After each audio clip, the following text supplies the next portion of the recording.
And again, Monster, I don't mean to yap your ear off about it by any means, but I do think that there are always going to be kind of like those isolated case studies when it comes to the replays. And for some of these duos, you know, they can kind of recognize, hey, it just wasn't our day, but we'll take, you know, day 2 into our own hands. And I really do feel like a team like Meek and Miro, especially with the way they're kind of exchanging the back calls to each other, that's definitely the case. Yeah, I agree. Listen, Miro's someone who obviously knows how to lock in, right? And he's going to hold himself accountable every step of the way. So to see him play the way he did, that's the type of form that we expect of him. And I think yesterday, right, that inner competitor is telling himself there's no way we're not finishing up, you know, in at least global championship qualification territory, right? And they can do just that. So 100-point game, I mean, that's a monstrous comeback. It's a 3x performance right there off of one performance. That's what the 1.5 multiplier can do for you. But look at this. This is a story that is seems to be a chapter continued now for Oliver OG and Crazier, as they've got the returning Tony and Noisy. So Tony and Noisy clearly didn't appreciate allowing Oliver OG and Craze to get real comfortable and earn points last game. I think for some teams like Noisy and Tony, you know, when you try to shift your drop and then you're gonna, oh my goodness, Oliver with the big range strategy. It would have been crazy if he'd actually secured the elimination off that, but I love the utilization of the crash pad there. Just knocks Noisy out of the shield bubble, nearly takes him down entirely, but it's at least displaced him long enough. Big concerns, though, for Craze, whether or not he's going to win this exchange, but it's only a matter of time for Oliver OG. Tries to pull it off, and he can't. Unfortunate stuff there for Oliver OG and Craze. Even though Noisy was full eliminated, Tony does have the opportunity for the reboot van immediately after the fact. That is tragic for Oliver OG, who was at 180 points, literally climbing his way up the standings. Just unfortunate setback there, but not over yet. Now, clicks Vino here. Sandy steps, as we saw last game, something went terribly wrong in their early battles, kind of the skirmishes back and forth. Slow them down, set them back. And then once we got to the mid game, I mean, not only did Clicks get eliminated on that rotate, but they were very far off the surge, right? Given that Vino had not only found eliminations, but fought back and still didn't have enough damage. And they weren't the only ones either. That's the more impressive part, is that teams that we saw yesterday sort of having a good grasp on in terms of, you know, managing that surge threshold and making sure that they stayed well above it. Again, to see them struggle, even if it's just that first lobby of the day, it can still be a little concerning, but Victor V, Paper, they're trying to make sure they avoid the problem altogether. They're definitely trying to pressure Seek and Dash here, but not sold on whether or not Dash and Seek are actually willing to take this exchange. Dash now gonna take an opportunity to get some shots off onto Victor V as he rotates off the flaming boost tube, but Dash doesn't necessarily have the builds to want to continue that fight. Yeah, running a little low here, running thin. Paper and Victor V are gonna distance themselves though accordingly, and they should be just fine. Meanwhile, Boltz and Bryce have a bit of a base setup here as they're sitting on top of this bunker. And of course, gotta keep fishing, right? Gotta keep looking for activity and tags. Boltz seems to have taken a lot of damage here, potentially exchanging with some teams. And we get the update. Pink and Miro back at it. They're going for a really early exchange here with Sprite and Day. And Pink gonna lose his shield for it. Day wanting to crank up to immediately try and key after the fact, but still being cautious, being wary. Might have gotten the comms from Sprite that Miro's already shifted his position to immediately back up Pink. So Day can't just outright key him for that. But a decent amount of damage having been applied from both sides now. Miro and Pink, though, they look as if they might be setting up to just reinitiate here. Miro gets a good chunk out of Sprite, and split angle approach currently for Miro and Pink. I like what's going on here. However, Dan Sprite might have to, yeah, I was going to say disengage. This is a very, very bad angle for them. Completely, you know, unadvantageous for them to keep fighting from that terrible, terrible angle. But Miro and Pink take full advantage. They found a lot of damage out of that. So either way, that's going to swing positively for them. Meanwhile, Poppy and Source, this is a rematch up against Statix and Flutto here. This time, Statix and Flutto seem to be the ones pressing the case right now. Both of these teams, though, just kind of isolated currently inside of the Storm. Almost seems as if they might draw some attention soon enough. I mean, keep in mind, Sprite and Day, they disengage with Pink and Miro, but they might look to mosey on over to what's going down here, especially with Statix. He's so incredibly low. He's trying to get a better exchange off onto Poppy, but instead finds himself knocked. And the full elimination gonna come through here. Poppy and Source, one more time, just 2 eliminations, and they could not have come at better timing because they're gonna need to get a move on stat. They don't want to stick around and delay their rotate much longer because teams are just gonna get a much better position than you inside the edge of zone. Yeah, you don't want to get out-positioned and then held out. Look at this. Mongrel, Mr. Savage taking no chances with any bushes here. Big team in the distance there. Victor V and Paper surely have sights on them, but Mongrel and Savage continue to move on there. On the other side, we have Baka. I was going to say, don't tell me Pars was eliminated already, but no. Just seems like they're playing a bit spread out here. Now, Baka and Pars have somewhat, I don't know, hit or missed, right? Their momentum. Oh, wow. For a moment there, I really thought Kanata was about to just pop up and surprise Baka, catch him off guard entirely. But even if he had, Baka does still have those underworld dashes. Bound to be able to disengage at a moment's notice if need be. But yeah, I think that these two, we definitely saw some very highlight-worthy moments from them in day one. But then the conversation sort of just got taken over by what was taking place between Clix and Veno and Peterbot and Pollo. So it sort of drew away a lot of the attention that had initially been fixated on Baka and Pars, which is surprising when you consider the fact that Baka and Pars, I mean, they had a pretty strong start. They had a Victory Royale even, but back-to-back. I mean, they're the only team that actually go back-to-back. Yeah, and you know, we talk about teams just being ever so unlucky. It makes you wonder, you know, have they just been just, you know, ever so slightly unlucky? And that's what's, you know, allowing them to kind of stay in the conversation, but not quite in first place at the moment, because they otherwise would be. They'd literally be trailing so far ahead, but bit of a standoff here. Cold and Acorn have really had a difficult tournament so far.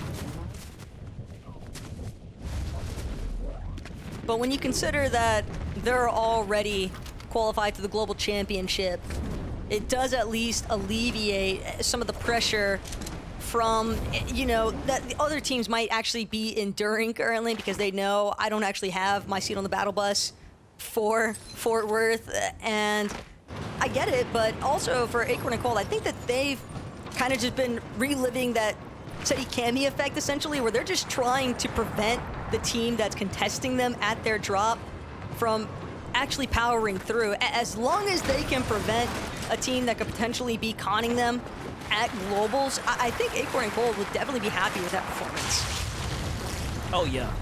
You know, there's such a difference, right, between Acorn and Cold's capabilities, contested versus uncontested. Acorn and Cold have been one of the few fortunate duos to have ever been contested and still place well within the top 3. That is just not something you see very often.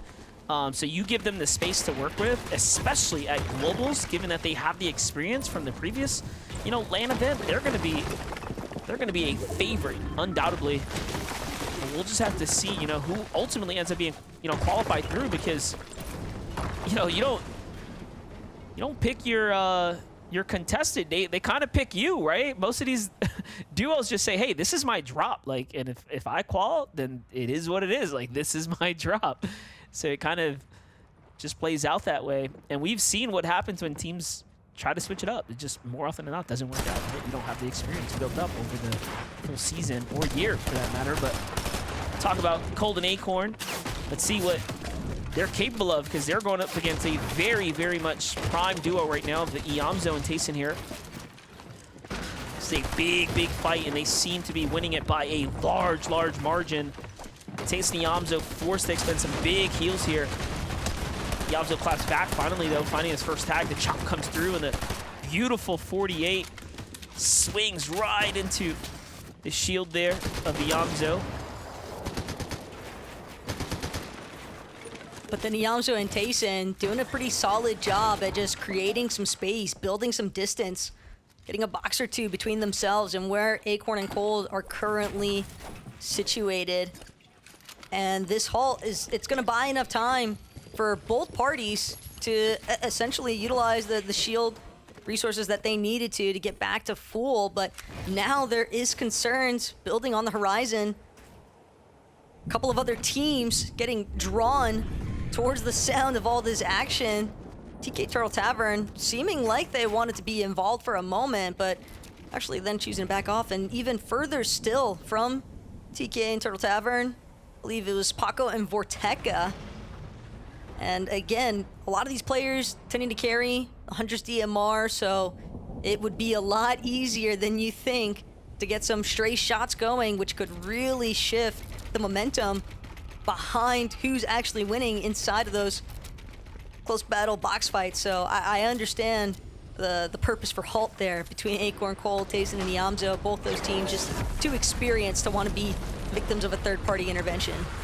That's right. Not to mention they already had the big tower there, right? Being able to just repurpose that really gives them the advantage. But talk about advantages. G-Money and Reciprocal should be the first to go ahead and claim the Rift Island here, secure this loot cache. Big opportunities now for them to go ahead and really get situated here, get going, if you will. Some upgrades are in line here. Meanwhile, though, big fight unfolding right now for Mr. Savage and Mongrel. And this is slightly outside the zone up against Quanti and Yapko. So Quanti and Yapko obviously are, you know, pretty warmed up on the standings. Their tournament performances so far tell us that they are on their way to the globals. And Mongrel and Savage likely felt like they had somewhat met their match, so they back off right into another team, by the way. So not just a clean rotate, but directly into a face check. Paper and Victor V, who were trying to rotate dead side. This is not looking good right now for Mongrel, who's almost out of shield here. And not only that, but now they might potentially get sandwiched. Quanti and Yapko, they were just underneath that surge damage threshold. Even though Mongrel and Mr. Sandwich are above, I'm almost expecting Quanti and Yapko to begin trying to key into somebody's box soon enough here, whether it's Victor V and Paper or not. But Victor V and Paper, they were kind of just rewarded for their patience. They spent a lot of time hanging out at their initial drop there at Pantheon Path, hoping to try and cut off some of these other teams. And again, I think initially aiming for that dead side rotate, as you'd highlighted. But now, Mr. Savage and Mongrel, they're actually gonna opt. I think they want to go fishing. Yeah, they're trying to distance themselves, obviously, and play into a new angle here. But every which way they go, they're finding more and more teams. And look, now their focus is kind of aimed at that team that just moved out. Oh, they need material. Expended a lot in that battle there. You know, this is one of those decisions that it's not your first choice, but it's the hand that you've been dealt, right? You got to get your mats up. There's no way you rotate into the mid game without him. Otherwise, you will literally have to fight and catch a quick refresh. one option is much easier to do than the other. Meanwhile, Seek and Dash here have a fight on their hands up against Cold and Acorn. Cold and Acorn still haven't managed to actually finish any of the battles that they kind of kicked off against these number of different duos. It's pretty uncharacteristic of them as well, because Cold and Acorn, they're a duo that typically is able to just confirm relatively quick time to eliminations, and yet here today just find themselves kind of getting drawn to these standstills, and Dash and Seek able to put enough return fire onto Cold. They pressured his shield. He knew that he had a pause. Pop that Nuka-Cola, but now Dash one more time, trying to see if he can make an approach from the low ground, and still Cold just insisting on holding this right side peak. Might be able to get another angle, but Acorn's already made the call out. These guys are trying to bail. Cold doing his best to give chase, but he might have gone one step too far without Acorn. But at this point, Monster, they kind of need this material refresh themselves. They're still looking somewhat decent for builds, but as you transition from that mid to late game, especially when you're approaching a plethora of other duos already starting to get situated inside that edge of zone, you're gonna burn through that material in no time. And that's why a duo like Acorn and Cold, if they aren't able to confirm a refresh soon enough, they could find themselves in a world of hurt. Yeah, Cold and Acorn's performance really emphasizes, you know, and showcases this whole conversation that we've had around how, or just how competitive the NA region is right now. Like, this specific lobby is extremely competitive. From the big names that you recognize down to the new up-and-comers, there are so many, you know, high-caliber, well-performing duos kind of involved in this NA roster that it really has made for a very interesting FNCS so far. Mongo and Mr. Savage from that super wide rotate end up getting gifted the Storm. So this is perfect for them here, given that they don't have a lot to work with and they still need to farm material. So all these fights that they're engaging into right now, they're entertaining. They have to finish, and they're gonna try to see if they can capitalize in onto Tony's shots are ringing in from the side here, so they have to be quick in securing this, but Tony just lands the monster shot back onto Mr. Savage, really earning his position here amongst the greats. And now look, the lobby's doing the rest with him, almost coming to his rally here. I could be wrong, but I swear Mr. Savage was just caught in an instance where the wall got taken and he still needed a reload on his shotgun.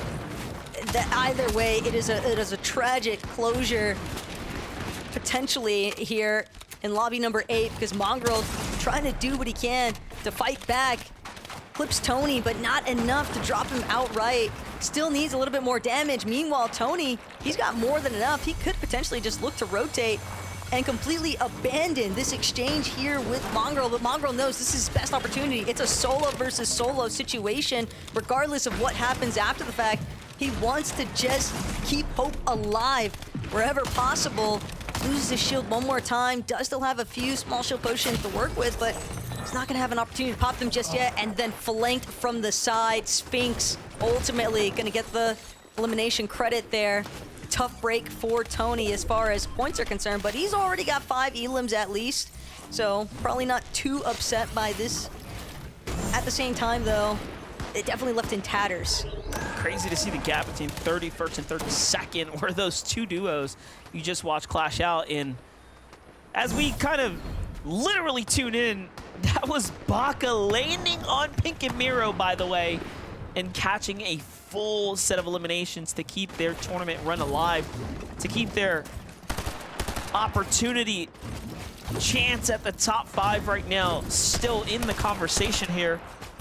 Placement points hasn't been given out yet, though. 2 teams will still have to fall here. Love this move right here by Baka to recycle this crash pad here. Looking like he's thinking about landing on a team once again. That's actual madman behavior, though, for Baka to just crash pad drop on top of a full duo in Miro and Pink. And again, I hate to use the term unlucky at times, but they're sort of just caught fully off guard. It's just very reminiscent of some of the issues that they dealt with in their games yesterday. And speaking of issues, Peterbot's got a massive one. He's forced to play the rest of this lobby out as a solo currently. Relatively low on his build. Yeah, that build count is not where you'd want it to be, but he's trying to see if he can essentially create a refresh in the next few seconds here. Sid and Nerface are incredibly low. This is a winnable exchange for Peterbot, but he doesn't have the same information that we do, MDF. Yeah, you know, Nerface was just about a tag away and a fresh duo pulled up, but Peterbot's got to be careful here. Even in the heat of the moment, finds another set of eliminations there onto Edgy there. Couldn't quite secure the loot just yet, but he might have to turn focus here soon. But Nerface, Sid kind of have their attention on him. Their eyes set on the Peterbot prize here. Peterbot a bit indecisive, couldn't quite track down those materials there. He's got what looks to be the zone favor, so I wouldn't be surprised if he goes hunting for those mats. Once again, try to give it a little bit of a better look. There it is. He can see it just past that second build. Now, if he jumps down, though, he will fall into this spider's web of Vino and Clicks, whom, by the way, just moments ago found this elimination here onto Sandman, and that is going to put them in a full-on capped material setting here into this endgame. That is as good as it gets for any duo here. Look at their material count and the fact that they're on the zone with all the surge. This is a great, great game and shaping out to be here for Vino and Clicks. And not so much of a great game right now for Peterbot. If he manages to stay alive, that'll be a different story. But as of right now, you can almost bet against them. Yeah, in a sense, this is just a complete 180 of circumstances. Veno and Clicks, they know they missed out pretty heavily in what happened in Game 7, so they're trying to make up for the lost time here in Game 8. 4 eliminations already, MDF, and as you highlighted, a strong amount of mats to work with, but the fact that Veno has that Purple Huntress DMR, you know that they have control of the forecast knowledge from the forecast tower. Victor V and Paper, though, also in an isolated position on the low ground. They're going to pick off Curly and Raze, just completely pinching that duo between separate teams. And Victor V from the sky shooting down Source. It's part of the risky play involved, taking some of these crash pad rotates. All depends on the player aim or surrounding you, and Victor V just absolutely shredding there. That was just nasty work right there. It's going to put them up at 3 eliminations. Now, do notice that they are running very, very low on material here. 25 builds apiece. Meanwhile, Baka just doesn't stop. He is fighting tooth and nail right now. Top 18 as a solo. He's done this entire endgame without the support of Pars here. Really showing you. And he continues to recycle every time. We're seeing him reutilize these crash pads here, and it just seems to work out.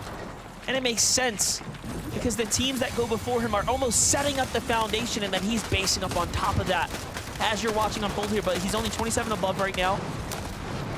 Action unfolding everywhere. No reason for him to get too hasty here. Don't you dare go for height. Oh, he's thinking about it. The intrusive thoughts. Up. This is a safe spot, though. This is actually very smart of him to kind of get underneath, right, the lion's den, if you will. Wow, in a way, Baka is kind of just playing sabotage to all these teams rotating by him. He might even have come up with a massive W here. He's going to be able to collect Shore's body loot, credited for the elimination as well. And that med kit is perfect timing. He's going to be able to continue playing from the backside of zone, just buying himself a little bit more time, a little bit more placement points potentially, but he's got to get a move on, and he knows it. He's trying to make sure that he at least stays from falling entirely. Can't afford too many more ticks of Storm. Yeah, I love that play. I love that play. He was hoping to obviously squeeze out a top 10. It didn't quite go that way, as teams are still pushing the distance, but he's right outside. Clicks in Vinos' box. They haven't quite spotted him just yet. They might have noticed that there's a cone here, but no, they don't know he's under it. This is so dangerous right now. If you're Clicks and Vino, and Clicks gets opened on with a monster tag there, and the Storm will do their best.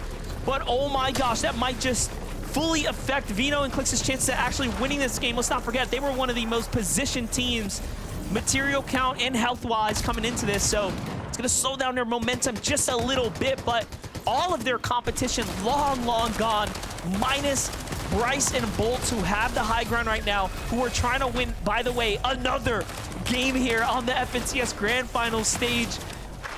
The Batman Booga Rapid still in the game right now. 5 eliminations, low ground, front side rotate here, looking very clean, but do not count Clix out here to continue to be the disruptor.